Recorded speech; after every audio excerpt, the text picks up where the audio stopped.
Magandang gabi mga masters, bali ngayon po ay 4 na videos po ma-upload ko po sa aking YouTube channel.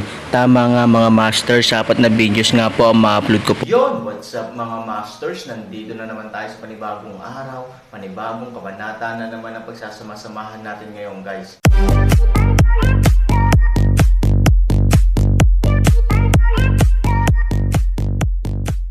Bali mga masters, kung bago ka pa lang po sa aking YouTube channel, please click the subscribe button, lalong-lalo na po yung notification bell guys, para maging connected pa rin tayo sa isa't isa at maging updated kayo sa mga susunod ko pang video. Bali mga masters, bago natin umpisahan ng kwento ay mag-shoutout po muna tayo para sa mga solid nating tagapakinig. Shoutout kay Ren Al, shoutout kay Benji Rapuls. Yun na nga mga masters, no? Bali hindi na ito patagalin. In 3, 2, 1, let's go! Mga master, magbabalik tayo sa pag-upload ng 4 na videos everyday simula ngayon araw. Salamat sa solid na pagsuporta mga master. Sa susunod na sandali, lumitaw na ang Aaron sa labas ng kuweba. Si Zontay, Liuyu at Yan Qinghua ay nanunood mula sa malayo, nakatingin sa Aaron na may sobrang komplikadong mga ekspresyon. Sa kanilang mga mata, ang lakas ng Aaron ay hindi nangangailangan ng iba pang bagay upang patunayan. It is the best fact that he can open the door of the forbidden area. Ngunit sa sandaling Aaron ngunit mahirap sabihin, hindi maipaliwanag na higit pa sa isang master, hayaan siyang makaramdam ng kaunting depresyon. Ano ang dapat kong itawag sa iyo? Bagamat sinasakop mo ang katawan ni Fei Sheng, kung tatawagan kitang Fei Sheng, natatakot ako na ito ay walang galang sa iyo, tanong ni Aaron. Mukhang walang nagbanggit ng pangalan niya sa loob ng maraming taon. Kahit na siya ay malapit ng kalimutan ito. Matapos mag-isip ng mahabang panahon, sinabi niya kay Aaron, ang pangalan ko ay Chimeng, ngunit dapat mo akong tawaging master. Hindi maiwasan ng Aaron na mapahiya. Ang titulong master ay mahirap pa rin niyang tanggapin. Ngunit nang mag-alinlangan siya, marahas na sinabi ni Chimeng, bakit, napakahirap ba na hindi mo sinasadya? Aaron mabilis shakes kanyang ulo. Lakas ay kinakain sa kamatayan sa pamamagitan ng kanyang, kung paano hindi ang orihinal na intensyon. Master, syempre ginagawa ko. Karangalan ko na pagsilbihan ang isang malakas na lalaki na tulad mo. Nakaramdam ito ng sakit sa puso ni Aaron, ngunit kailangan niyang pasayahin si Chimeng sa ganitong paraan. Sa di kalayuan, ang Zontay Liuyu at Yan Qinghua Bids ay malapit ng mahulog sa lupa, dahil ang Chi Dream ay pamilyar sa sino mang ethereal na tao. Dahil ang taong nagtatag ng Mamban na sekta ay tinawag na Chimeng. Yung 2 taong nasa malayo ay mula sa ethereal sect. Isa sa kanila ang pinuno ng ethereal sect. Kung mayroon kang dapat malaman, maaari mo siyang tanungin. Sabi ni Aaron kay Chimeng. Kumurap muli si Chimeng sa harap ni Zontay Liuyu. Bagamat sinubukan ni Han Sanchen ang kanyang makakaya upang makita kung paano niya ito ginawa, hindi man lang niya maramdaman ang kapangyarihan ni Chimeng. Ikaw ba ang kasalukuyang patriarch? Tanong ni Chimeng kay Zontay Liuyu. Si Zontay Liuyu ay hindi marunong magsalita, dahil halos hindi makapaniwala para sa kanya na kayang tumayo si Chimeng sa kanyang harapan. Ang nagtatag ng Mamban na sekta, iyan ay ilang taon na ang nakalipas. Oo, ako nga, sabi ni Zon. Nagpakita si Chimeng ng bakas ng pang-aalipusta at sinabing, hindi ko inaasahan na ang ethereal clan na itinatag ko ay nabawasan sa mababang antas. Bilang pinuno ng angkan, napakababa ng iyong lakas. Ito ay nagpahiya kay Zontay Liuyu. Ang kanyang lakas sa mundo ng Xuanyuan ay hindi mahina, ngunit natural para kay Chimeng na suriin siya ng ganito. Pagkatapos ng lahat, si Chimeng ay isang tunay na malakas na tao. Master, kulang ang talent ko. Sana mabigyan mo ako ng payo, sabi ni Zon. Ang mga salita ni Zontay Liuyu ay napakatalino. Napakasimpleng bagay na palakasin ang pangarap ni Chi. Noong naisip ni Han Sanchen na bibigyan ni Chimeng si Zontay Liuyu ng ilang benepisyo, nangyari ang hindi inaasahang resulta. Kung Suzerain ang tawag mo sa akin, alam mong hindi ka competent. Kung ganoon, anong halaga mo? Sabi ni Chimeng. Naramdaman ni Han Sanchen na may mali nang marinig niya ito. Oo nga, sa susunod na sandali, ang katawan ni Zontay Liuyu ay mabilis na tumatanda, at isang puwersa na halos hindi nakikita ng mata ang dumudugo sa kanyang katawan hanggang sa ito ay naging alikabok. Hindi napigilan ng Aaron ang paglunok. Masyadong mabilis ang pagbabago ng mukha ni Chimeng. Kung hindi siya pumayag, papatayin niya. Si Zontai Liuyu ay disipulo din niya. Direkta niyang pinatay. Si Yan Qinghua, na nakatayo sa tabi ni Zontai Liuyu, ay mapatla at nanginginig sa takot. Natatakot ka ba? Tanong ni Chimeng kay Yan Qinghua. Hindi sinasadyang tumango si Yang Kanghua. Sa kasong ito, paano siya hindi matatakot? Nasa tabi niya si Zontai Liuyu, nagiging abo.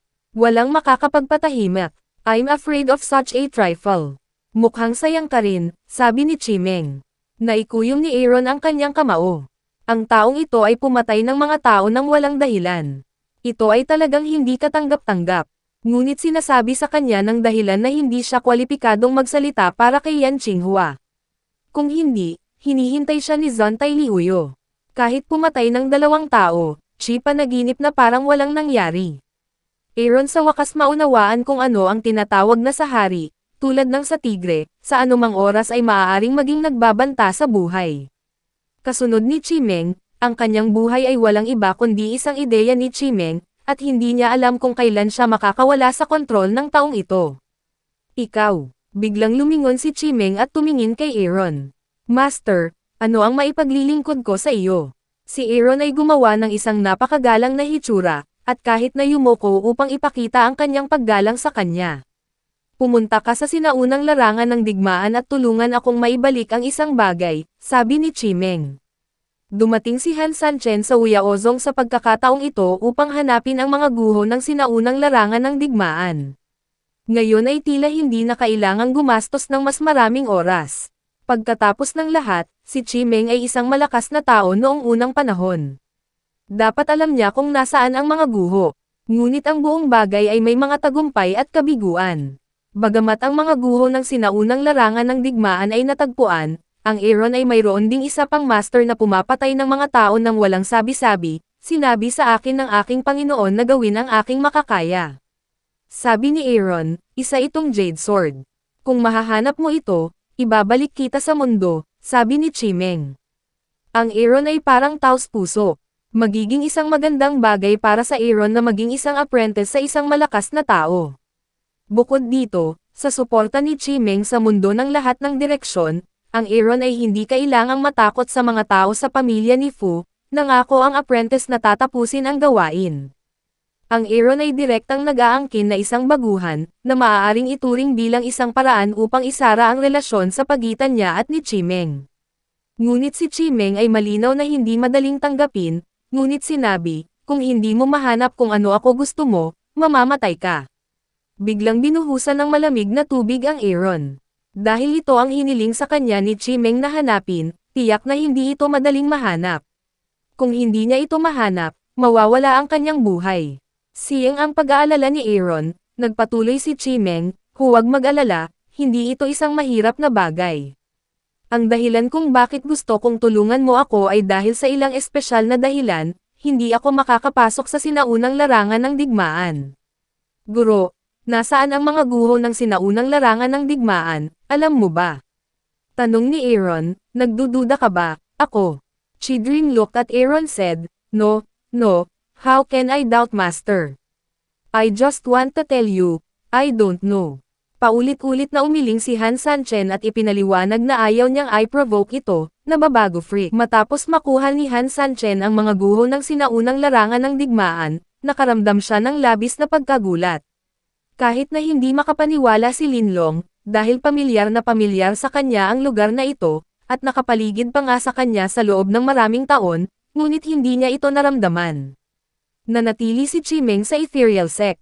Si Aaron at Linlong naman ay sumugod sa madilim na kagubatan. Dahil ang mga guho ng sinaunang larangan ng digmaan ay nasa madilim na kagubatan. Ano ang pakiramdam ng magkaroon ng master ng biglaan? Tinanong ni Linlong ang Aaron. Ang Aaron ay medyo bukas ang isipan sa isyong ito, at sa ilang sukat, ito ay isang magandang bagay para sa kanya. Hindi niya ako dapat pinatay ng madali. Kung tutuusin, may use value pa naman ako para sa kanya. Kung matutulungan ko siyang mahanap ang gusto niya, I can be her apprentice. This is a good thing. Sabi ni Aaron, gusto mo ba siyang maging tagapagtaguyod ng mundo? Sabi ni Linlong. Tumango si Aaron. Ang lakas niya sa mundo ay parang nunal na langgam. Bukod dito, mayroon pa ring mga tao na gustong pumatay ng Aaron sa Fu's vein ng 8 direksyon sa mundo. Kapag hindi malakas ang sariling lakas ni Aaron, malaking banta sa kanya ang ugat ng Fu. Ngunit kung mayroong isang master bilang Chimeng, ang pulso ni Fu ay hindi mag-aalala sa lahat. Sa tingin mo hanggang kailan ako mabubuhay sa mundong walang taga-suporta? Sabi ni Han na may mapait na ngiti. Lin mahaba kinuha pumili ng kilay, paraan, Fushi isang pulso gustong pumatay sa iyo, mayroong maraming mga paraan, at ang iyong lakas, tiyak na hindi maaaring labanan. Kaya ito ay isang magandang bagay para sa akin. Sabi ni Aaron. Pero mas malamang, papatayin ka niya kapag ginamit ka niya, sabi ni Linlong. Ito ay isang problema na hindi gustong isipin ni Han Sunny, dahil sa karakter ni Chimeng, ang ganitong uri ng bagay ay malamang na mangyari. Ngunit kahit na alam iyon ni Han Sanming, wala siyang karapatang pumili, kaya't magagawa lamang niya ito ayon sa mga salita ni Chimeng. Sa harap ng ganap na kapangyarihan, walang iba kundi ang pagsunod. Ito ang resulta ng mahinang lakas. Kung maging mas malakas, hindi ko na kailangang magpasuko. Sabi ni Han sabay buntong hininga.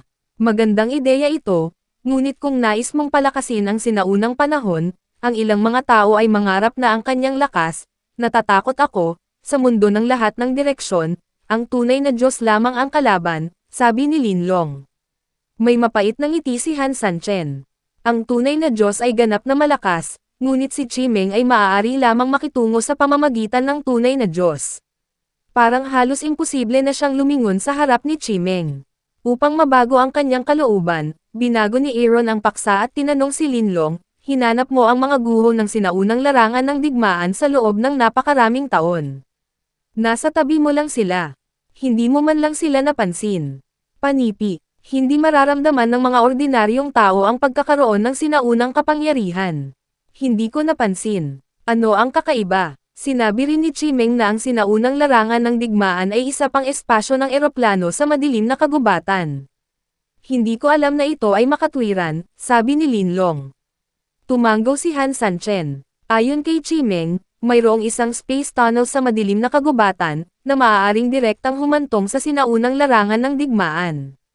Ngunit palaging iniisip ni Linlong na ang sinaunang larangan ng digmaan ay nasa isang lugar sa mundo ng Xuanyuan, kaya't normal para sa kanya na walang mahanap sa loob ng maraming taon. Sabi mo, bakit hindi siya pumunta mag-isa at paalisin ako? Tanong ni Aaron. Napakasimple nito. Alinman sa sinaunang larangan ng digmaan ay napakadelikado, at ayaw niyang makipagsapalaran, kaya hahayaan kanyang mamatay, o hindi siya makapasok sa larangan ng digmaan dahil kailangan niya, sabi ni Linlong. Sana ito na ang huli. Kung hindi, ang dalawa kong buhay ay malamang sa sinaunang larangan ng digmaan. Sabi ni Aaron. Ayon sa hula ko, dapat may dahilan siya para hindi pumasok, sabi ni Linlong. Paano mo nasabi? Ang Aaron ay isang kahanga-hangang tao. Dahil siya ay isang malakas na tao noong sinaunang panahon, bakit hindi siya nahulog sa larangan ng digmaan, ngunit sa Ethereal Clan? Sabi ni Linlong. Mukhang makatuwirang sabihin iyon. Pero mararamdaman ni Aaron na hindi kumpletong tao si Chimeng. Mas katulad siya ng isang ideolohiya, kaya kailangan niyang dambungin ang katawan ni Fei Lingsheng. Hindi mo ba napapansin na hindi siya mukhang tao? Sabi ni Aaron. Tumingin si Linlong kay Aaron na may kakaibang mga mata at sinabing, ano pa ba ang isang tao, ngunit ito ba ay isang multo? Umiling si Aaron. Hindi niya alam kung multo iyon. Pakiramdam niya lang ay kakaiba si Chimeng. Kasabay nito, narating na nila ang madilim na kagubatan. Ayon sa lokasyon ng Chimeng, Aaron at Lin sa lalong madaling panahon natagpuan ang space tunnel na humahantong sa sinaunang larangan ng digmaan. Halos walang enerhiya na makikita sa space tunnel. Hindi nakakagulat na si Linlong ay nasa madilim na kagubatan sa loob ng napakaraming taon nang hindi nakita ang mga guho ng sinaunang larangan ng digmaan sa malapit. Huminga ng malalim si Aaron at sinabi kay Linlong, nandito na. Kailangan mo bang mag-alinlangan muli? Lumilitaw din si Linlong na medyo kinakabahan sa ngayon. Dahil ang mga sinaunang lugar ng digmaan ay dapat na isang mapanganib na lugar, at ang natitirang mga sinaunang puwersa lamang ang malamang na pumatay sa kanila, pabayaan ang iba pang mga panganib. Yun na nga mga masters, no? Bali panibagong kabanata na naman yung natapos natin ngayong gabi. Muli, maraming salamat po.